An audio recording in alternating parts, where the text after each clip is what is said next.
Halo Halo Sumatera Sumatera Utara, Utara. selamat sore pemirsa untuk memperbaharui informasi Anda seputar Sumatera Utara. Sumatera Utara hari ini hadir kembali menjumpai Anda edisi Senin 10 April 2023. Kali ini bersama saya Keriawan Sebiring. Dan saya Putri Rahmadani Zain, sejumlah informasi telah dirangkum tim redaksi kami untuk Anda. Dan inilah Sumatera Utara hari ini selengkapnya.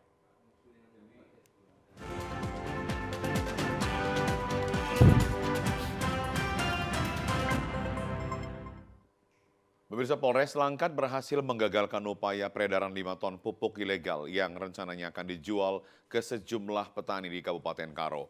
Pupuk jenis magnesium plus yang disita diduga memiliki kandungan yang justru dapat merusak tanaman karena kandungan pupuknya yang tidak sesuai.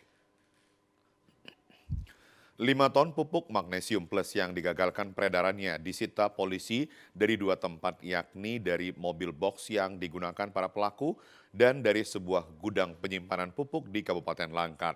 Polisi menangkap 2 pria yang berperan sebagai pengantar sekaligus penjual pupuk ke para petani.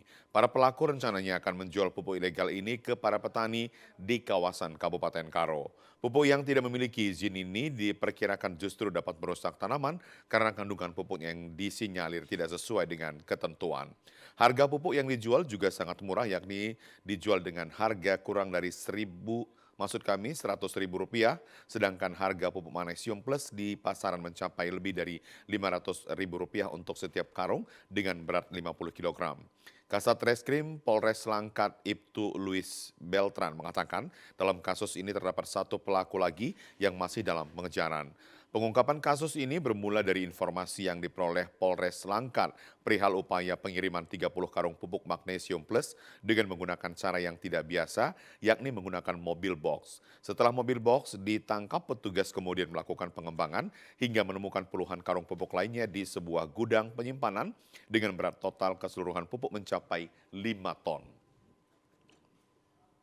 Itu rencananya mau diperjualbelikan secara eceran di daerah Tanah Karo. Kalau asalnya? Asalnya kemarin kami ada gudangnya itu di daerah Brandan. Setelah kami cek ke sana ternyata ditemukan lagi barang bukti sekitar 4 tonan di sana. Kemudian kami lakukan penyitaan.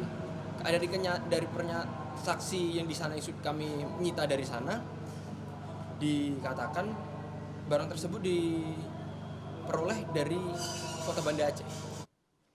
Dalam kasus ini, para pelaku kini terancam akan dipenjara selama 6 tahun dan dijerat dengan Undang-Undang Nomor 22 Tahun 2019 tentang Sistem Budidaya Pertanian Berkelanjutan. Pemirsa, ganti rugi atas dampak pencemaran lingkungan Laut Nias Utara akibat tumpahnya aspal dari kapal MTA Ashi hingga kini belum diberikan kepada nelayan meskipun hal itu pernah dijanjikan pihak owner kapal asal India Uni Emirat Arab. Sudah lebih dari 1 bulan pasca terdampaknya kapal tanker MTA Ashi berbendera Gabon milik warga negara India Uni Emirat Arab di perairan laut desa Humene Sinsai, Kabupaten Nias Utara telah banyak memberikan dampak buruk terhadap lingkungan laut hingga terganggunya aktivitas nelayan. Gangguan aktivitas nelayan seperti tidak dapat melaut serta alami kerusakan sejumlah alat tangkap akibat terperangkap dengan bongkahan aspal mentah yang merupakan tumpahan dari kapal tanker MTA Ashi tersebut. Sejauh ini nelayan mengklaim kerugian material serta hilangnya mata pencaharian mereka akibat limbah aspal yang mencemari wilayah maritim daerah itu mencapai ratusan juta rupiah. Meskipun sejumlah perwakilan nelayan sudah menyampaikan laporan kerugian tersebut melalui pemerintah Kabupaten Nias Utara, namun sejauh ini masih belum ada tanda-tanda usaha maksimal pemerintah untuk memfasilitasi pemberian ganti rugi terhadap nelayan. Meskipun hal tersebut pernah dijanjikan pihak pemilik kapal MTA Ashi kepada pemerintah setempat saat rapat koordinasi di Kaliki Gunung Sitoli pertengahan Februari lalu.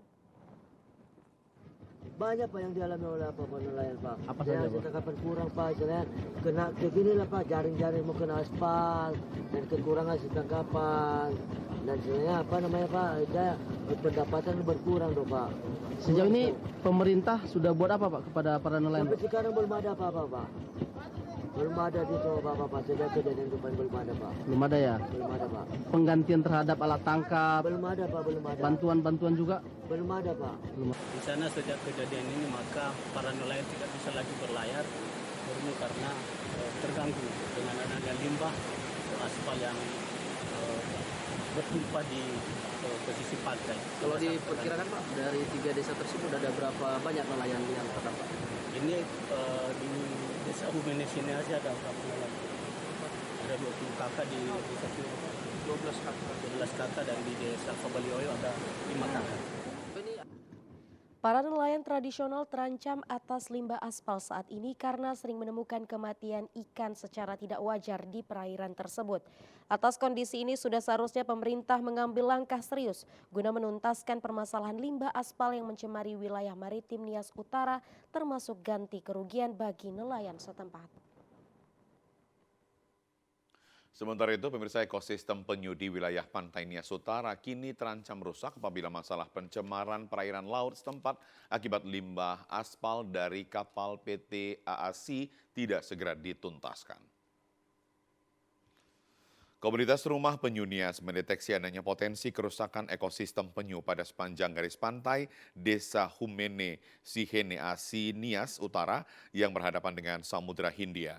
Lokasi ini merupakan habitat berkembang biaknya penyu karena letaknya jauh dari hunian penduduk.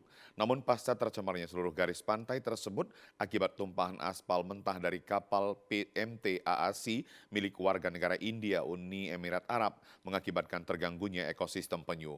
Petugas Rumah Penyu Nias merupakan komunitas yang menaruh perhatian khusus untuk mempertahankan perkembangbiakan penyu, salah satu hewan atau satwa laut yang dilindungi.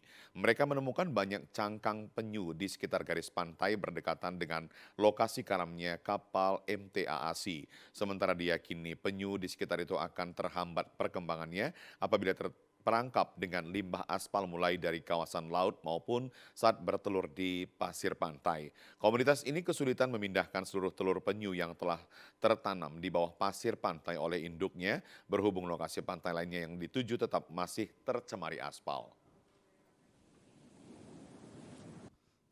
Penduduk sehingga penyu dengan leluasa bertelur di tempat ini. Namun melihat karamnya kapal, kandasnya kapal yang membawa aspal cair ini akan berpengaruh kepada ekosistem penyu yang menetas di sini. Di mana kita lihat banyak aspal cair di pasir-pasir berserakan yang memungkinkan akan mengancam penyu yang akan naik untuk bertelur karena akan lengket di kaki dan tangan penyu tersebut. Dan juga bagi penyu-penyu yang sudah menetas nanti, ancaman mereka itu akan lengket di aspal akan tinggi sekali. Sehingga ini akan merusak ekosistem penyu yang ada di sini. Sementara itu, keberadaan penyu sebagai biota laut harus dijaga dan dilindungi karena sangat berperan dalam menjaga keseimbangan kehidupan sumber daya laut. Untuk itu, komunitas Rumah Penyu Nias berharap dalam menjaga keutuhan ekosistem penyu ini agar tidak mengalami kerusakan yang lebih parah lagi, harus ada keseriusan pemerintah Nias Utara termasuk pemerintah Provinsi Sumatera Utara dan pemerintah pusat guna segera melakukan pembersihan tumpahan aspal dari perairan itu secara maksimal. Pemirsa, informasi lainnya datang dari Kejaksaan Negeri Labuhan Batu yang menggelar program Jaksa Menyapa. Dengan tema konsultasi hukum gratis melalui aplikasi Halo JPN, Kejaksaan Negeri Labuhan Batu ini memperkenalkan aplikasi pelayanan kepada masyarakat untuk mendapatkan informasi dari permasalahan hukum yang tengah dihadapi. Kejaksaan Negeri Labuhan Batu kembali menyapa sahabat adiaksa dengan menggelar dialog interaktif Jaksa Menyapa. Pada kegiatan yang dibawa oleh Asri Azhari Baiha ini menghadirkan Kasih Diatun Kejari Labuhan Batu, Aisyah sebagai keynote speaker dan Jaksa Pengacara Negara atau JPN Rani Trisna Toga Torop sebagai narasumber di Aula Kantor Kejaksaan Negeri setempat Jalan SM Raja Rantau Prapat, Labuhan Batu. Kegiatan ini guna memaksimalkan pelayanan kepada masyarakat. Lembaga Adiaksa memiliki aplikasi Halo JPN yang merupakan bentuk keseriusan lembaga tersebut untuk hadir di tengah masyarakat dengan memberikan pelayanan berupa informasi dan konsultasi hukum. Pada Jaksa Menyapa ini, narasumber memberikan penjelasan apa itu JPN dan tupoksinya, di mana selain memberikan pendampingan hukum kepada instansi pemerintah, JPN juga dapat memberikan tanggapan hukum kepada masyarakat. Kasih Intelijen Kejari Labuhan Batu Firman Hermawan Simorangkir menjelaskan, dengan mengunjungi aplikasi Halo JPN, masyarakat dapat bertanya langsung kepada JPN terkait permasalahan hukum perdata, diantaranya masalah pertanahan, hukum waris, pernikahan dan perceraian, pendirian dan pembubaran PT, serta hutang piutang.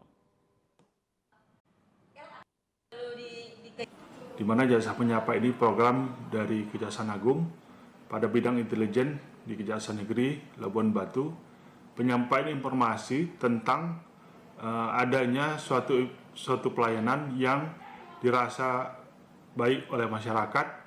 Penyampaian kali ini yang kami sajikan adalah Halo JPN, di mana Halo JPN ini merupakan program yang dilaksanakan oleh bidang perdata dan tata usaha negara pada Kejaksaan Negeri, yaitu di Kejaksaan Negeri Labuan Batu.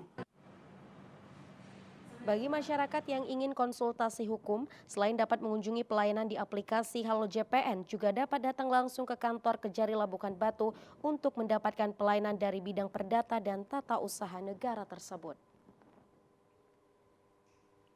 Ya, pemirsa, informasi aktual lainnya akan kami hadirkan sesaat lagi. Tetaplah bersama kami di Sumatera Utara hari ini.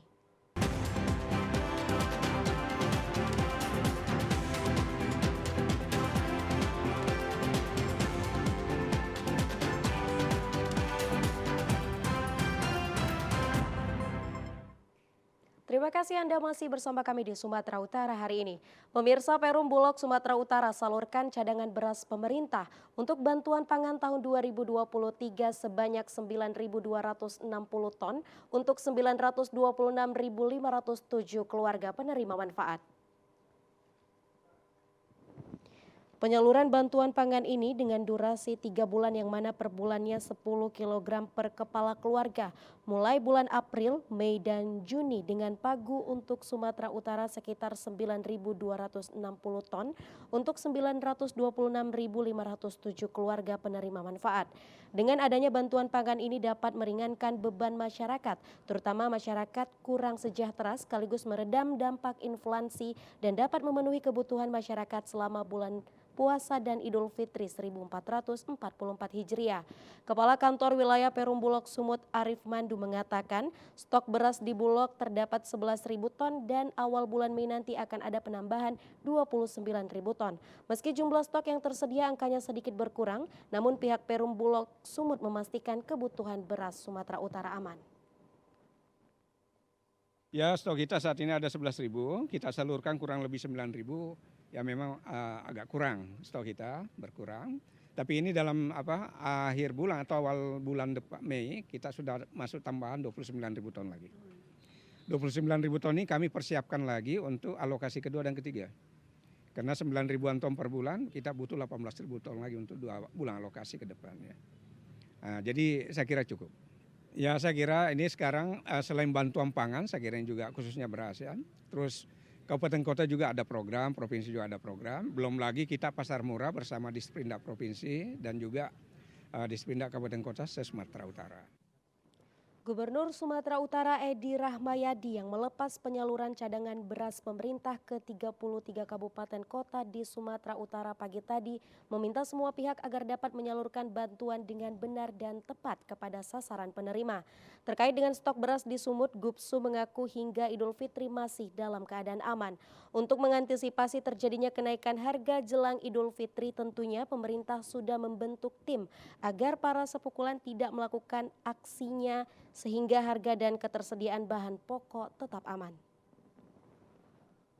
Pelepasan bantuan pangan ya, kita ada sebenarnya ini kalau saya sampaikan ada 5.000 jumlah bantuan rakyat yang harus kita bantu dengan kondisi miskin ekstrim.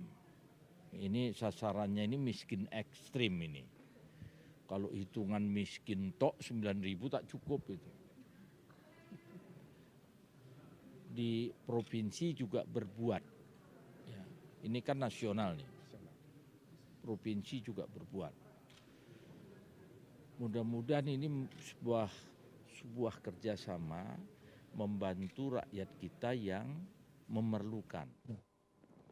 Penyerahan bantuan pangan dari pemerintah disalurkan oleh Perum Bulog bekerja sama dengan PT Pos Indonesia sebagai transporter dengan harapan dapat mengatasi kerawanan pangan sekaligus sebagai upaya pengendalian inflasi. Pemirsa, Dinas Perumahan dan Permukiman Perkim Provinsi Sumatera Utara pada tahun 2023 memberikan bantuan secara stimulan untuk rehabilitasi maupun pembangunan sebanyak 624 rumah tidak layak huni bagi masyarakat berpenghasilan rendah yang tersebar di 14 kabupaten kota di wilayah Sumatera Utara. Hal ini disampaikan oleh Kepala Dinas PKP Propsu Alpi Syahrija saat temu pers di kantor Gubernur Sumut kemarin. Alpi menjelaskan pembangunan maupun rehabilitasi rumah tidak layak huni adalah salah satu program pemerintah Propsu dalam menangani kebutuhan rumah tidak layak huni bagi masyarakat berpenghasilan rendah MBR dan melibatkan swadaya masyarakat. Bantuan tersebut diberikan berupa dana stimulan sebesar 30 juta rupiah untuk masing-masing rumah yang akan dibangun atau direhab.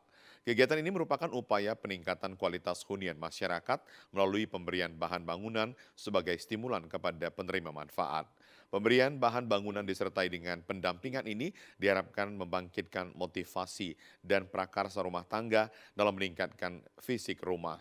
Disebutkan Alfi, program ini dilaksanakan 2 tahun sekali untuk setiap kabupaten yang sudah pernah mendapatkan bantuan stimulan karena ini sifatnya bantuan sosial. Untuk rehabilitasi maupun pembangunan lingkungan kumuh itu sendiri, usulannya berdasarkan usulan dari kabupaten kota masing-masing yang kemudian diverifikasi Dinas Perkim Propsu. Selain bantuan untuk perumahan, Dinas Perkim juga bekerjasama dengan kabupaten kota mengerjakan program peremajaan jalan dan drainase lingkungan. Pemirsa, Komisi Pemilihan Umum Kabupaten Langkat menetapkan jumlah pemilih sementara pemilu 2024. Penetapan ini dilakukan dengan cara menggelar rapat pleno terbuka daftar pemilih sementara pemilu 2024 yang dihadiri oleh pemerintah setempat, perwakilan partai politik, dan juga Bawaslu.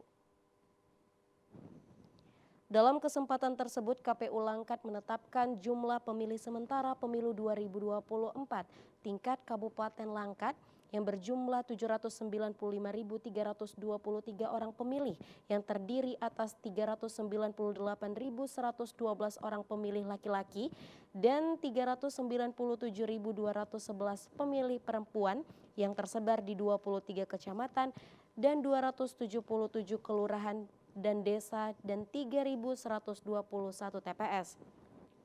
Dari data tersebut, KPU Kabupaten Langkat juga menemukan pemilih yang tidak memenuhi syarat berjumlah 10.639 orang dikarenakan meninggal dunia, belum cukup umur, pindah domisili hingga pergantian status. Sedangkan jumlah pemilih baru berjumlah 12.039 orang.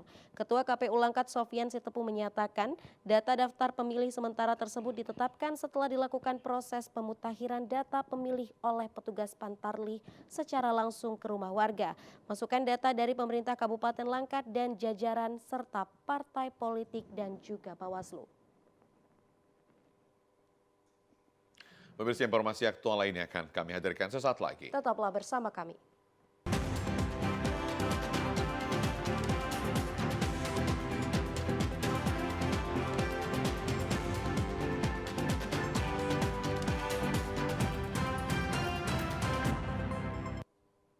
Pemirsa, jemaat Kristiani merayakan Minggu Paskah di gereja-gereja kemarin, diantaranya oleh para jemaat gereja HKBP Sri Gunting Distrik 10 Medan Aceh dengan sangat antusias. Di gereja HKBP Sri Gunting, perayaan Paskah tahun ini berbeda dengan tahun sebelumnya akibat dampak COVID-19. Namun untuk tahun ini perayaan Paskah di gereja ini diikuti para jemaat sangat antusias dengan sukacita dan ruangan gereja dipenuhi para jemaat. Di gereja HKBP Sri Gunting, perayaan Minggu Paskah dilaksanakan 2 sesi yang diikuti jemaat anak-anak, remaja, dan juga dewasa.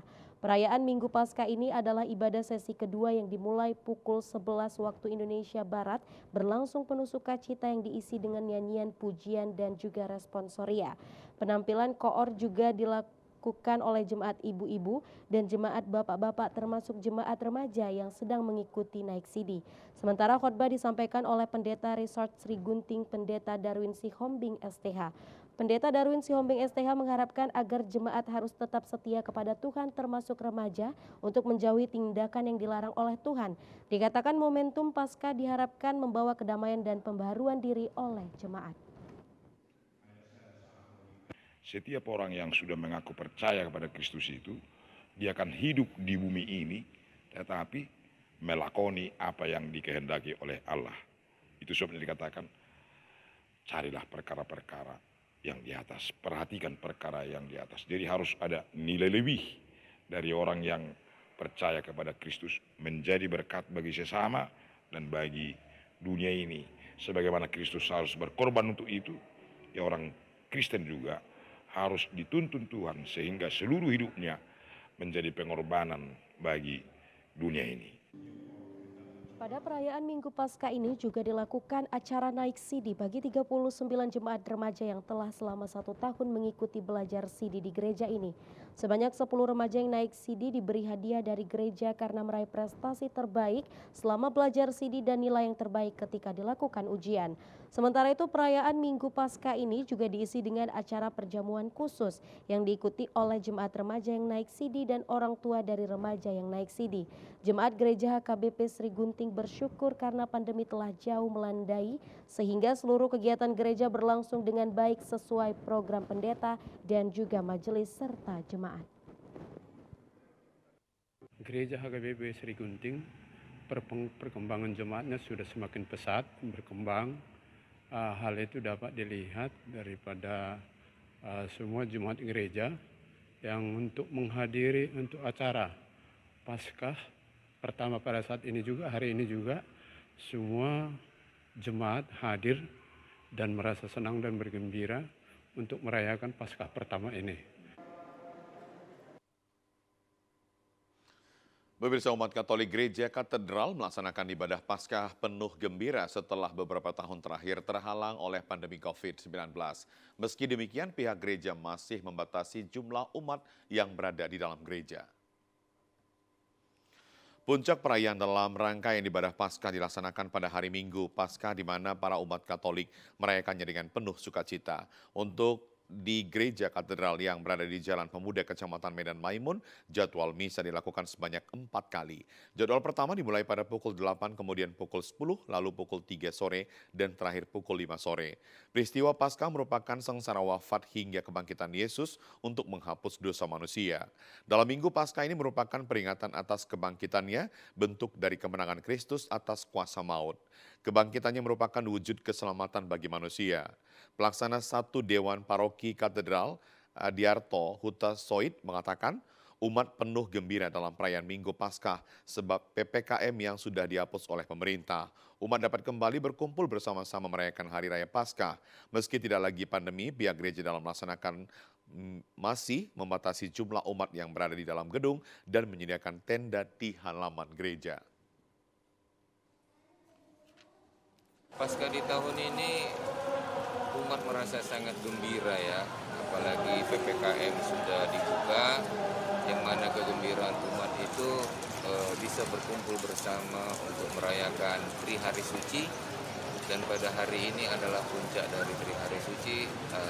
Kita semua merayakan kegembiraan atas kebangkitan Tuhan kita Yesus Kristus.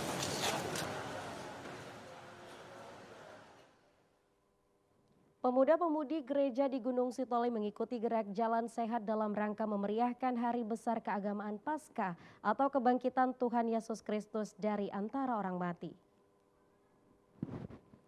Momen perayaan Hari Paskah bagi umat Nasrani masih berlangsung dengan sejumlah kegiatan. Khusus di wilayah Kecamatan Gunung Sitoli, Kota Gunung Sitoli, gerak jalan sehat masih mendominasi bentuk kegiatan yang digelar sebagai sarana mendekatkan pelayanan kepada warga jemaat, khususnya para mudi-mudi agar taat mengikuti peribadatan. Dengan mengelilingi sejumlah ruas jalan, pemuda-pemudi gereja dari daerah itu mendapat kampanye olahraga. Meski terus dibudidayakan sehingga rasa malas dapat menjadi hilang, tetapi memiliki jiwa yang kuat dan rajin beribadah kepada Tuhan Yesus Kristus. Mengikuti jalan santai ini karena untuk mempengaruhi kesehatan supaya organ tubuh semakin sehat, dan Tuhan Yesus juga sudah bangkit, jadi kita harus penuh sukacita untuk menyambut itu. Sebagai motivasi bagi peserta gerak jalan dalam rangka perayaan Hari Paskah tersebut, pihak pengurus Hari Besar Keagamaan Gereja ini memberikan kupon berhadiah dengan pengundiannya dilaksanakan di halaman gereja setempat. Warga jemaat Nasrani dari daerah ini juga menerima seruan moral dari pengurus sinodal gereja agar senantiasa memelihara kasih sebagai hasil makna kemenangan dari kebangkitan Kristus, kemudian menjaga tali persaudaraan serta kerukunan terhadap sesama manusia ciptaan Tuhan Allah yang Esa. Hal itu pun merupakan amanah dari kitab suci Alkitab, yakni firman Tuhan yang hidup.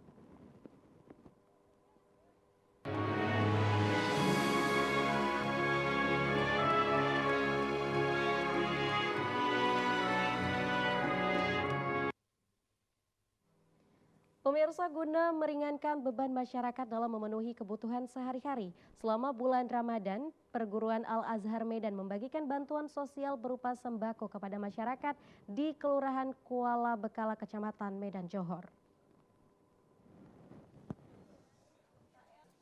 Perguruan Al-Azhar Medan pada tahun ini menyediakan 1.500 paket sembako yang terdiri dari beras dan gula serta bahan pokok lainnya. Bantuan sosial yang dilaksanakan pagi tadi mendapat apresiasi dari pihak Camat Medan Johor karena sudah membantu pemerintah dalam meringankan beban masyarakat, khususnya masyarakat yang kurang mampu. Pembina Yayasan Hajah Rahmah Nasution, Perguruan Al-Azhar Medan, Haji Mahyujar Nasution mengatakan pada 19 Ramadan hari ini, Al-Azhar menyalurkan bantuan kepada masyarakat dengan harapan infak yang diberikan mendapat keberkahan dari Allah Subhanahu wa Ta'ala dan dilimpahkan rezeki kepada yang berinfak. Dikatakan Al-Azhar berbagi setiap tahunnya dengan masyarakat yang kurang mampu sehingga dapat melaksanakan ibadah selama bulan Ramadan dengan tenang dan khusyuk. Selain itu, selama bulan Ramadan juga dilakukan pengajian dan sholat tarawih bersama masyarakat sekitar masjid. Al-Azhar sebagai lembaga pendidikan Islam tidak hanya menciptakan generasi muda yang cerdas dan berakhlak, namun juga ingin mengajak masyarakat untuk meningkatkan keimanan khususnya pada setiap bulan Ramadan. Al-Azhar berinfak kembali lagi dilaksanakan. Pada hari ini kita dapat berbagi kepada masyarakat lingkungan serta andai tolan di sekitar perguruan dan Universitas Al-Azhar sebanyak 1.500 paket. Mudah-mudahan infak dan sedekah ini membawa berkah bagi kita semua, dan tentunya kita mengharapkan agar dapat didoakan juga serta dapat bermanfaat bagi masyarakat yang menerima. Selamat menunaikan ibadah puasa Ramadan serta selamat menyambut Hari Raya Idul Fitri 1444 Hijriah. Mohon maaf lahir dan batin.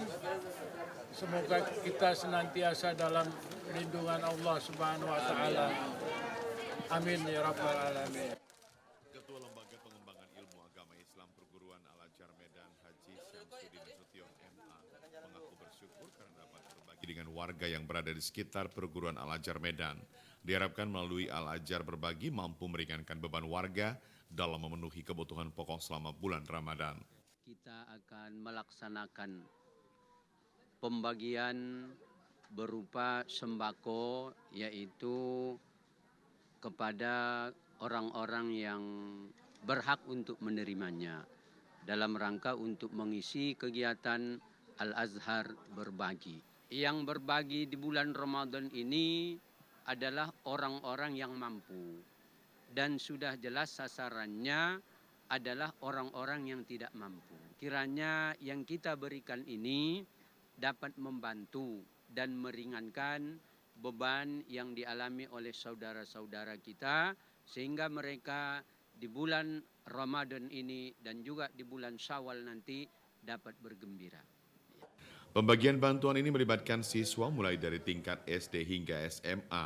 Hal ini dilakukan untuk memberikan edukasi bahwa membantu sesama adalah hal yang sangat mulia. Pemirsa, aksi gerakan mahasiswa Sumatera Utara kemarin memberikan santunan kepada anak yatim piatu di Medan sebagai wujud kepedulian sekaligus meningkatkan silaturahmi dengan berbuka puasa bersama di bulan Ramadan. Silaturahmi berbuka puasa bersama anak yatim piatu dengan gerakan mahasiswa Sumatera Utara merupakan kegiatan rutin dilakukan setiap bulan Ramadan. Selain itu juga dilakukan santunan anak yatim piatu sebagai wujud kepedulian yang diharapkan membawa manfaat untuk meraih keberkahan di bulan Ramadan.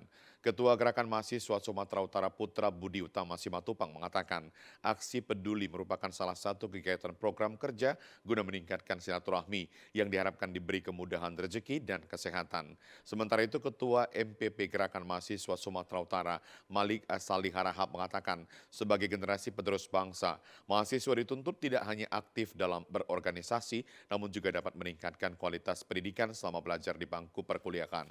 Bulan Ramadan sebagai momentum pererat silaturahmi untuk menjaga nilai amal ibadah puasa namun juga mendukung program pemerintah untuk masyarakat sumut bermartabat.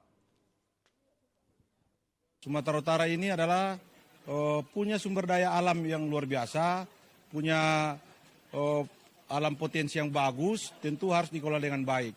Mahasiswa itu harus memberi pemikiran yang solutif terhadap Sumatera Utara. Saya yakin dan percaya dengan Sumatera Utara berkolaborasi dengan pemerintah Provinsi Utara akan bisa mewujudkan apa yang menjadi visi misi Pak Gubernur Sumatera Utara. Sebagai aktivis mahasiswa di Sumatera Utara siap sebagai agen perubahan, mengambil peranan meningkatkan pembangunan segala bidang, mewujudkan Sumatera Utara bermartabat. Pemirsa, di setiap bulan Ramadan, bubur pedas legendaris sejak tahun 1985 di Kota Tanjung Balai selalu menjadi buruan untuk santapan berbuka puasa. Makanan Melayu khas Tanjung Balai ini diolah dengan 44 macam isian dan juga bumbu rempah. Pria ini tengah asyik mengaduk santan berisikan rempah bumbu masakan khas Kota Tanjung Balai saat bulan Ramadan agar tidak pecah dan tetap kental. Adonan yang diaduk ini merupakan bubur pedas yang menjadi makanan Melayu khas Kota Tanjung Balai, Provinsi Sumatera Utara. Bubur pedas tersebut yang berisikan 44 macam rempah di dalamnya, mulai dari umbi-umbian, sayuran, kerang, kepah, ikan, dan bumbu rempah lainnya. Setiap hari saat Ramadan, bubur pedas Haji Sofian Sambas ini dipasarkan di Jalan Listrik Kota Tanjung Balai dan tidak pernah sepi pembeli. Bubur pedas pun menjadi buruan untuk menu berbuka puasa. Setiap harinya sebanyak 500 porsi terjual habis. Aroma dan rasanya yang khas rempah menjadikan bubur pedas masih terus diminati. Pembuat bubur pedas Haja Darmayanti mengakui bahwa makanan bubur pedas ini dirintis sejak tahun 1985 atau sekitar 30 tahun lebih. Bubur pedas khas Kota Tanjung Balai memiliki cita rasa berbeda dari bubur pedas yang ada di Sumatera Utara. Kalau dari tahun 85. Tahun 85. Ini bubur pedas ini informasinya makanan khas ini Bu ya? Iya, khas Tanjung Balai. Tanjung Balai. Ini ada berapa bahan Bu yang di? Banyak tuh, 44 macam lebih lah. Nah, umbi-umbian, daun-daunan, ikan asin, kerang, kepah, masuk semua. Dalam setiap porsi, bubur pedas ini dijual seharga Rp10.000. Tidak hanya warga Kota Tanjung Balai, bubur pedas ini dikenal hingga luar seperti Kota Kisaran, Medan, dan sekitarnya yang berkunjung ke Tanjung Balai. Nah, untuk apa Bu? Untuk berbuka puasa. Apakah bubur podas ini makanan khas Tanjung Balai ya? Iya. Nah, Ibu beli bubur podas ini Bu?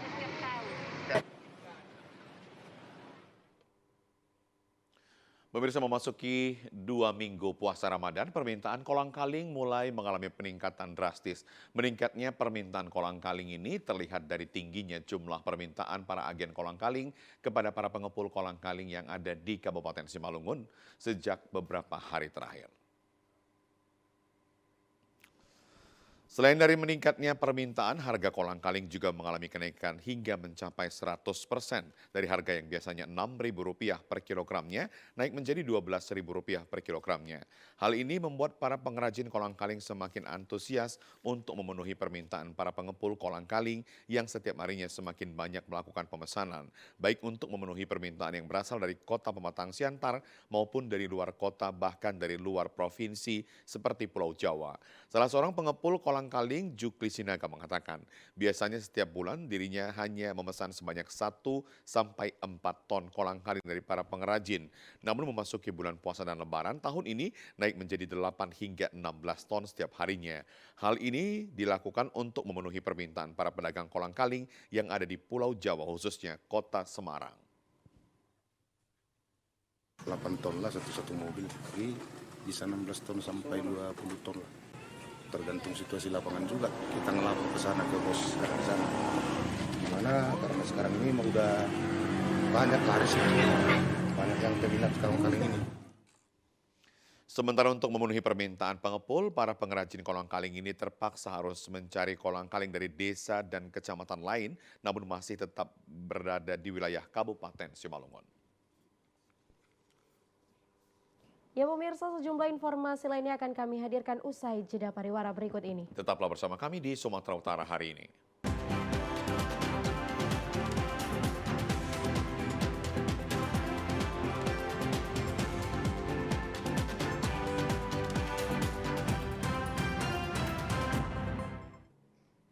Pemirsa, berikut informasi perakiran cuaca di sejumlah daerah di Sumatera Utara dari Badan Meteorologi, Klimatologi, dan Geofisika wilayah 1 Medan untuk hari Selasa 11 April 2023. Halo Sobat BMKG, kembali lagi bersama saya Putri Diana, perakirawan BBMKG wilayah 1 Medan yang akan menyampaikan informasi perakiran cuaca dan hotspot wilayah Sumatera Utara untuk Selasa 11 April 2023. Pada pagi hari cuaca diperkirakan cerah berawan, sedangkan untuk siang hingga sore hari diperkirakan cerah berawan dan terdapat potensi hujan ringan hingga sedang di sebagian besar wilayah Sumatera Utara dengan potensi hujan sedang terjadi di Kepulauan Nias dan sekitarnya.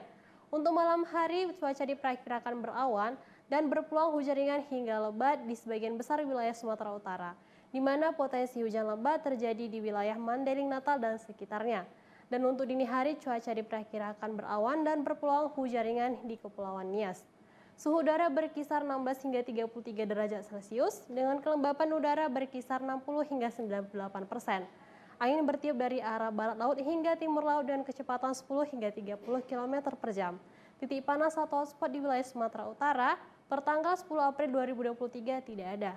Kepada masyarakat kami imbau untuk tetap waspada terhadap potensi hujan lebat yang disertai dengan petir dan angin kencang di wilayah pantai barat wilayah Sumatera Utara. Demikian informasi yang dapat kami sampaikan, semoga bermanfaat. Sampai jumpa dan terima kasih. Ya pemirsa, kini saatnya kita ikuti berita lintas Andalas. Tetaplah bersama kami.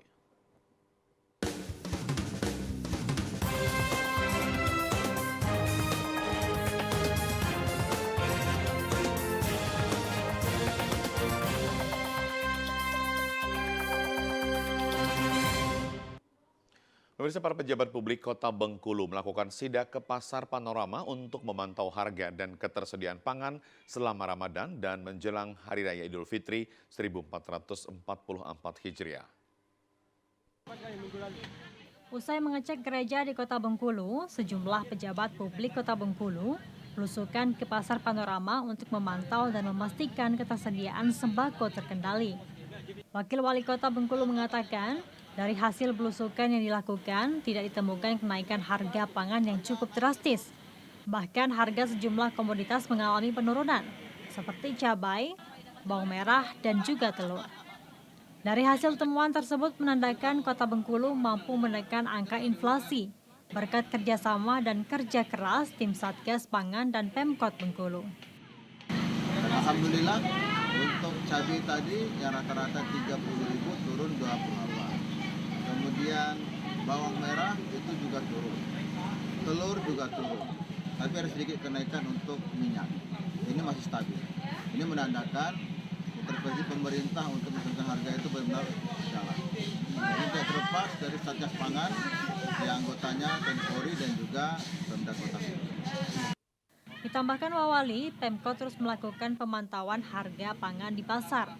Jika terjadi lonjakan, Pemkot berencana melakukan intervensi dengan menggelar operasi pasar murah ataupun bantuan cuma-cuma. Tim Liputan TVRI Bengkulu melaporkan.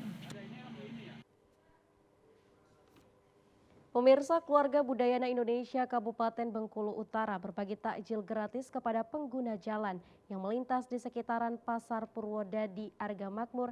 Aksi ini dilakukan sebagai wujud nyata toleransi antar umat beragama.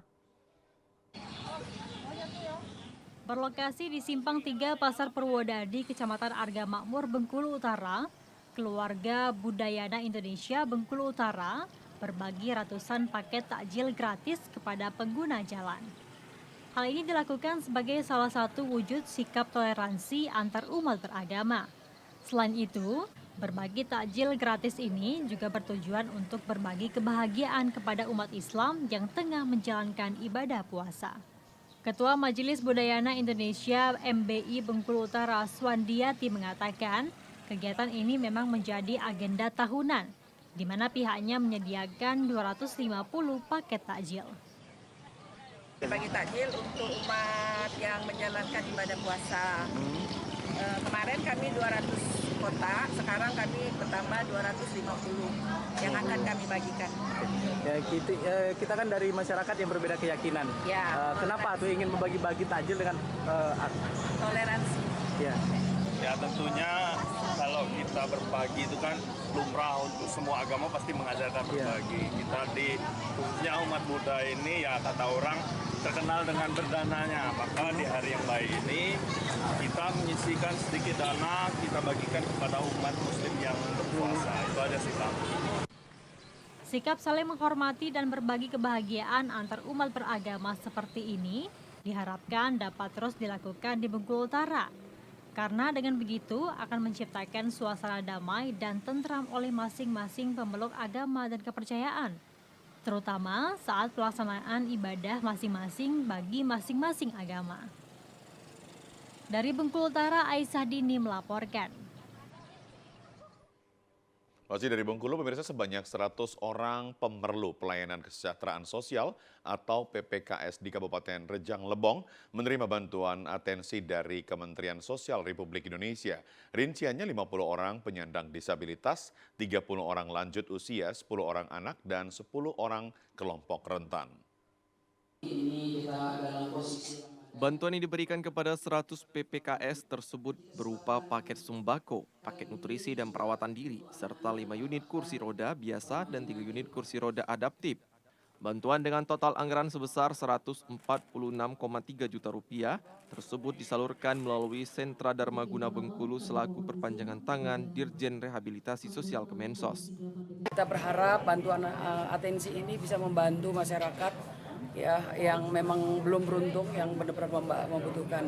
Pertama, data kita sampaikan dari hasil asesmen terintegrasi tahun 2022, lalu kemudian juga ini bertepatan dengan Ramadan. Jadi bisa meringankan beban masyarakat yang memang membutuhkan ini.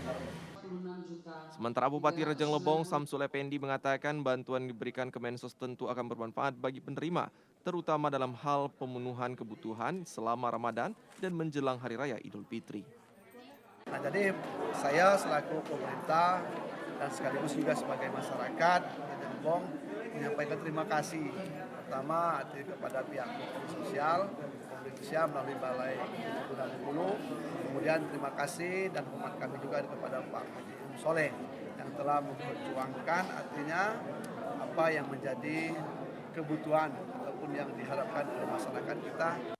Dari Rejang Lebong, Kontributor TPR Bengkulu Najib Manar melaporkan. Sekitar 70% jaringan irigasi tersier di Kabupaten Bengkulu Selatan belum permanen. Minimnya prasarana ini berdampak tidak optimalnya pasokan air irigasi ke area persawahan petani. Dinas Pertanian Kabupaten Bengkulu Selatan mengklaim keberadaan bendung dan saluran irigasi primer di Bengkulu Selatan cukup untuk mengaliri persawahan petani. Hanya saja permasalahannya, saluran irigasi tersier kondisinya banyak yang belum dibangun secara permanen, sehingga tingkat borositas air hingga sampai ke sawah petani masih tinggi.